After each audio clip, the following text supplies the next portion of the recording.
충남의 국토국지도에 대해서 국비가 이제 투자되는 사업들이거든요.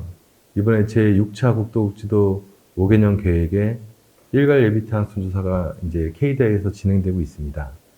그래서 과거에 전차 제5차 국토국지도 5개년 계획에서는 충청남도가 전국에서 1등을 했었어요. 1조 3천억 정도를 확보를 해서 했는데 5차 때와 마찬가지로 6차 때도 그런 부분에 있어서 좀 더 열심히 하고자, 그러면 충남이 어떻게 대응을 해야 될 것인가? 그게 이제 이슈입니다.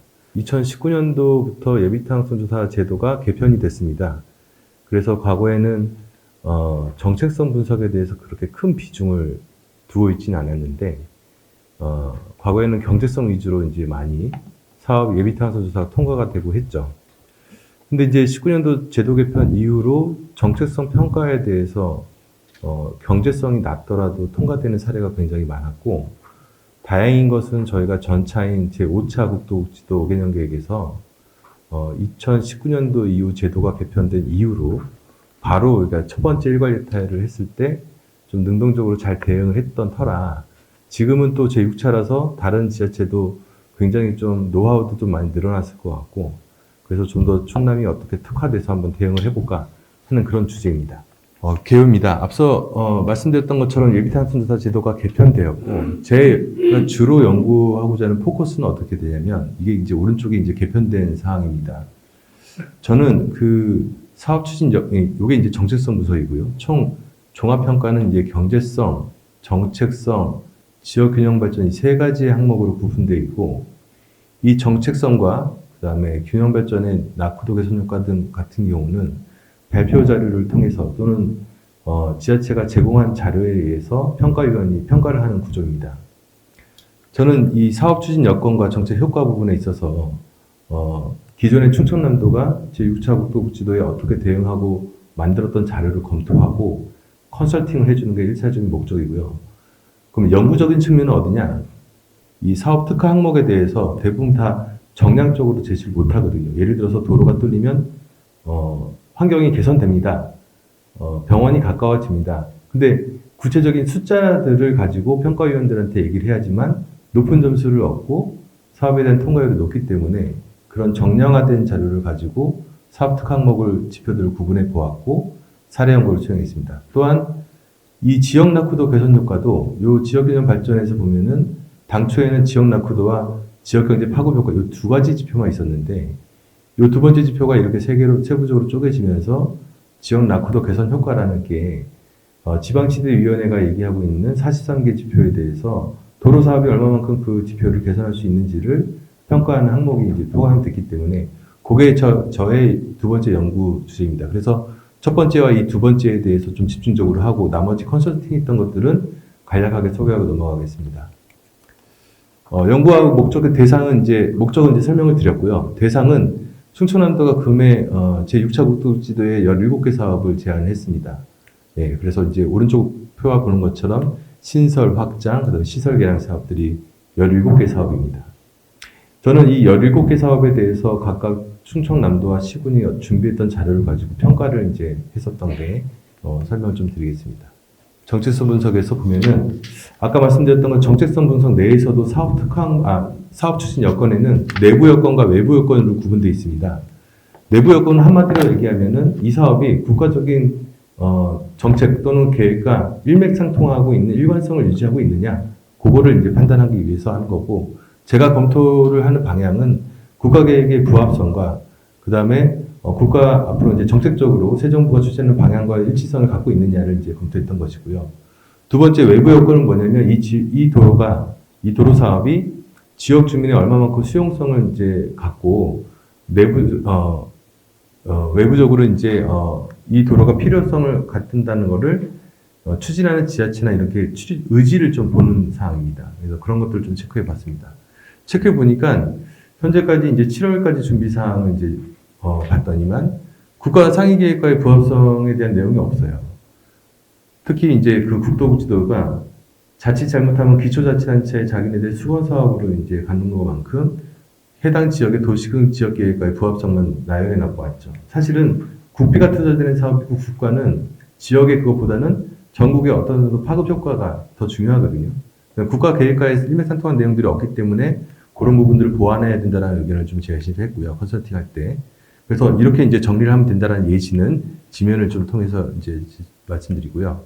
그다음에 외부 여건 같은 경우는 뭐 언론 보도나 토론회, 뭐 세미나 이렇게 항목을 구분해서 보니까 토론회나 세미나처럼 자체적으로 자구책을 이제 구성해서 이걸 도를 어떻게 활성화할 것인가 뭐 이런 내용들은 없었고, 또한 지역 주민 실용성 조사처럼 이 도로가 정말 필요하냐 설문조사한 사례도 없었기 때문에 그런 부분들이 좀 더 가미가 되면 정책수 평가 자료로 도움이 될 것 같다라는 커멘트를 줬습니다. 그래서 사례로 저희 연구원에서 이제 연구진에서 했던 사례들을 제시하면서 이렇게 사진 자료도 제시하면은 이런 외부 효과도 좋은 점수를 따지 않을까라는 생각했습니다. 정책과에는 크게 4가지로 이제 구성되어 있습니다. 그래서 일자리와 생활 여건, 환경성, 안전성 이렇게 구분되어 있는데 각각 항목에 대해서도 저희가 체크리스트를 작성해서 한번 보다 보니까 일자리 효과는 대부분 다 정량적으로 잘 작성이 되어 있더라고요. 그래서 특별한 사항은 없고요. 이 생활 여건 부분들도 접근성과 쾌적성 위주로 이제 도로 사업이기 때문에 당연히 접근성이 좋아지는 거잖아요. 근데 이제 예비 타겟성 조사에 보면 경제성 부분에 시간 절감 편익이나 여러 가지 편익들이 접근성이 개선되면서 되는 편익이기 때문에 중복성은 여전히 존재한다. 그럼에도 불구하고 정책적으로 그 기존 편익에 녹아들어 있지 않은 정량적인 것들을 끄집어내는 것들에 대한 작업이 필요하다라는 것이고, 또한 공동체 복원에 대한 그런 항목들이 없어서 저희 연구는 이번에 연구하면서 공동체 복원에 대해서는 어떻게 분석하고 그 사례를 이제 과거 예비 타겟성 조사 사례에 저희 연구원이 대응했던 사례를 가지고 이 고차의 어떤 주변의 복지 서비스들을 어떻게 해서 전과 후가 어떻게 개선이 되는지를 보여주는 양식을 제시하면서 시군에서 이렇게 자료를 작성하게끔 유도했습니다. 세 번째는 환경성 부분입니다. 도로 사업은 아시다시피 환경을 약간 좀 저해할 수 있는 요인이 있죠. 근데 시군에서 작성했던 것들은 대부분 환경에 대해서 저해를 안 하게끔 우리가 유도하겠다 이런 식으로 이제 얘기하는데 실적으로 이런 것도 이제 많이 와닿지 않는 사항이죠. 그래서 저는 이제 어떻게 제안하냐면 이 왼쪽 부분 같은 경우는 교통환경평가인데 실적으로 홈페이지에 들어가서 이 라인을 긋게 되면 1등급, 2등급, 3등급 환경에 대한 보호 지역들을 얼마만큼 경유하는지를 보여주기 때문에 손쉽게 알 수 있는 자료지만 특별하게 이 지역이 어떤 생태계의 교란이나 이런 것들을 막기 위해서도 중요하다는 논리를 한다면 이 오른쪽에 보면은 로드킬 감소 효과들이 있습니다. 저희 연구원에서도 연구한 사례가 있긴 하지만 이제 외국 문헌을 봤을 때는 울타리와 뭐 생태 통로를 조합했을 때 가장 큰 효과가 있었고 그런 식의 내용으로 실적으로 도로 건설을 함에 따라서 생태계를 보호하고 그런 복원할 수 있는 그런 기능들도 있다라는 긍정적인 사인도 함께 제시하게 되면은 특별히 그 지역이 생태 보호 지역이라 하면은 이런 것들이 약간 좀 도움이 될 수 있다고 생각했습니다. 안전성 평가에 대해서도 도로 사업을 뭐 개량하거나 신설 확장할 경우에 안전성 당연히 좋겠죠. 높은 수준의 어떤 서비스 레벨을 유지하기 위해서 여기 이제 추가적으로 정말 기존 도로가 정말 안전성으로 위험이 있다. 그럴 경우에는 안전도 분석이라고 해가지고 잠재적 사고도와 실제 사고도를 가지고 종합적인 안전도가 얼마만큼 안 좋은지를 보여준 다음에 이 사업이 확장이나 개량이 되면 좋아지겠다라는 하는 그런 정량적인 얘기들을 이제 우리가 제시할 수 있다고 생각됩니다. 마지막으로 이제 본 연구의 첫 번째 연구적인 항목은 첫 번째 사업 특화 항목에 대한 사항인데 이 사항은 이제 제가 그 리스트를 정리해 봤습니다. 도로 사업으로 발생될 수 있는 이 사항들 한 4가지, 5가지 카테고리로 구분하고 세부적인 카테고리 내에서 지표들을 저희가 이제 제시를 하면서 어떻게 어떤 지표들을 가지고 얘네들을 설명할 것인가를 이렇게 쭉 설명했는데 이게 시간 관계상 핵심적인 사항만 좀 이제 제가 스킵해서 보겠습니다. 그래서 주어진 자료를 쭉 보니까 좀 약간 들쭉날쭉하면서 대부분 다 뭐냐면 개선이 됩니다. 뭐 좋아집니다. 이렇게 말로만 설명이 되어 있잖아요. 그런 부분들은 이제 저희들은 정량화가 좀 필요하기 때문에 정량화를 좀 해야 되지 않나라는 생각에 저희 같은 경우 아까 큰 카테고리에 교통 혼잡 개선 부분에 있어서 한국교통연구원에 있었던 뷰티에 있었던 내용들을 좀 끄집어 와서 그 지역이 얼마만큼 지금 혼잡 감도를 느끼고 있는지에 대한 정량적인 걸 제시해 주고 그 뒤에 그런 부연 설명을 넣는 방법. 그 다음에 뭐 우리 교통 개선 편익에는 사실은 환경 대기오염 비용 절감 편익이 있지만 만성 폐질환에 대해서 사망이 좀 줄어든다라고 하는 정량적인 이런 효과. 그런 부분들을 예시를 들면서 특수한 사업들에 대해서는 반영이 필요하다라고 제시했습니다. 또한 산업물류 경쟁력 강화인데 정말 도로 사업 중에 이 도로가 정말 필요할까? 라는 생각으로 접근했던 사업들도 있지만 실적으로 가만히 놓고 고민해 보니까 요 도로 같은 사업 특히 그랬어요. 여기가 이제 대산읍인데 도심지를 우회하는 국도 우회 도로입니다. 근데 요 위에 보시게 되면은 3대 석유화학 단지인 대산 석유화학 단지가 있죠. 거기는 출퇴근 통행들이 굉장히 많거든요. 그래서 요게 보면은 우리 이제 요즘에 포털 사이트에 보면은 그 CCTV로 그때 상황을 바로 볼 수 있지 않습니까? 그래서 찍어 보니까 요 도로가 지금 여기를 지금 지나갈 때 지정체에 대한 전역에 대한 상황입니다. 그래서 요 대산 석유화학 단지를 지나다니는 중대형 화물차도 있지만 실적으로 출퇴근 통행할 때 이런 식으로 잼이 많이 걸려있던 상황이 이제 있었고, 이 도심지를 우회하는 도로가 있다면은 요 산업단지에 대한 발전과 이런 부분도 도움이 될 수 있지 않을까, 네, 그런 생각이 들었고, 또 한 가지는 이 교통물류 거점인 철도역까지의 접근성도 이제 향상이 될 수 있다라는 논산시의 사업도 조금 더 들여다보면서 철도역까지의 이 도로 사업들이 접근성을 가져서 복합이나 어떤 연계교통수단을 이용할 때 도움이 될 수 있다라는 걸 이제 제안을 좀 했습니다. 지역경제 활성화는 이 지역들이 관광지역이 많지 않습니까? 그래서 관광 수요가 증가하고 그 관광객이 지역에 뿌리는 돈이 바로 그 지역 내에서의 지역경제 활성화이기 때문에 그런 그 금전적인 규모를 다시 또 IRIO 모형을 가지고 고용 효과도 유발할 수 있다라는 것을 연계해서 그런 분석도 저희가 좀 해봐서 정량적으로 하는데 노력을 했습니다. 지역경제 활성화 다수의 이제 관광축을 연계한다는 내용은 뭐냐면 이 도로가 정말 제가 봐도 어떤 특출난 게 없었어요. 근데 자세히 또 들여다보니까 행복도시권 관광도시계획에서 갖고 있는 주요 관광축들 5개 축 중에 4개 축을 직교류 하더라고요. 그러면 이 도로의 성격은 이렇게 여러 개 관광축에 대해서 한꺼번에 모두 연결할 수 있는 중요한 미싱 링크를 연결하는 도로다라는 것도 하나의 이슈인 것 같아서 이렇게 좀 고민해 놓았습니다. 마지막으로 접근성에 대한 사항은 여러분들이 대부분 다 알기 때문에 넘어가겠고요. 근데 요게 이제 좀 재밌는 사항인데 이 오른쪽에 보시면 요 날짜들 보이시죠? 2025년도 있고 2024년 9월. 이 연구는 2025년 1월 달에 했는데 어떻게 2024년 9월 18일부터 이 자료를 수집했을까? 저희가 이 지역에서 이제 현장 조사를 하다 보니까 그 특정 어떤 집에서 바라보이는 그 IC에 매일 주말마다 같은 시간대에 찍어서 유튜브를 올리시는 분을 발견을 했어요.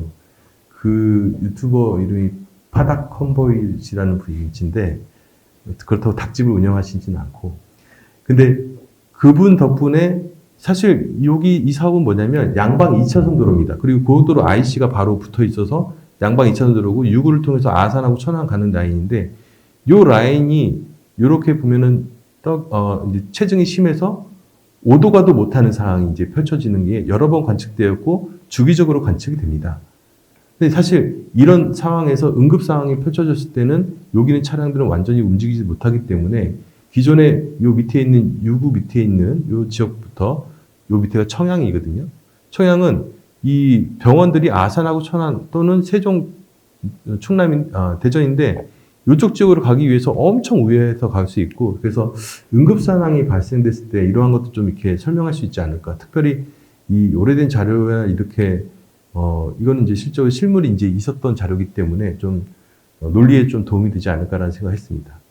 두 번째 이제 연구로서의 주제가 이제 지역 낙후도 개선 효과 부분인데 그 제도가 2024년도에 바뀌었습니다. 그 두 가지 아까 말씀드렸던 것처럼 이 두 가지 지표로 평가를 했었는데 요 파급 효과 부분을 두 개를 쪼개서 이제 지역 낙후도 개선 효과라고 이제 했기 때문에 요거에 대해서도 정량적인 효과를 저희가 분석을 해야 됐었습니다. 그런데 아까 말씀드렸던 지방시대위원회에서 43개의 지표를 가지고 다 도로 사업이 다 효과가 있냐? 그러진 않을 것 같아서 저희가 총 교통, 안전, 문화여가, 보건복지 각각 그 시설물 간의 접근성이 어떻게 개선되는지를 면적과 인구로 분석을 했습니다. 내용이 많으나 다 동일한 내용이고요. 그다음에 좀 특화된 거는 고속화 철도에 대한 접근성의 부분도 공주 KTX 같은 경우가 지금 뭐 행복도시권 이제 그런 도시, 신도시 혁신도시들 간에 각 역마다 관계에서 보면은 공주가 굉장히 이격돼 있거든요.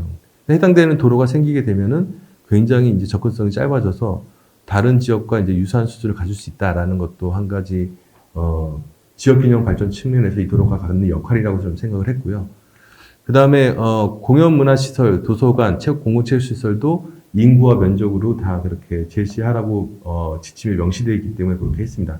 다만 이제 시간 관계상 결론을 말씀드리자면 기존 컨설팅 자료 같은 경우는 정성적인 부분을 정량화하는 데 이제 컨설팅을 줬고 특히 사업 특화 항목은 전무했어요. 다 정량적으로 된 게 없었기 때문에 정성적인 걸 정량화하면서 저희가 연리보급계 사업을 적절하게 그 사업이 특화가 될 수 있는 사업들을 발굴해서 제안을 드렸고 지역 낙후도 개선 효과도 아까처럼 명시되어 있는 그 사업들을 도로와 관련된 사업들 지표로 해서 제안을 했습니다.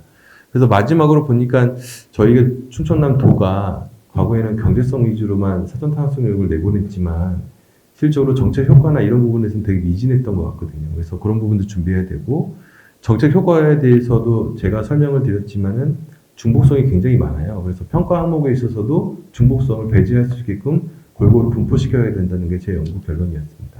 네, 이상으로 발표를 마치겠습니다.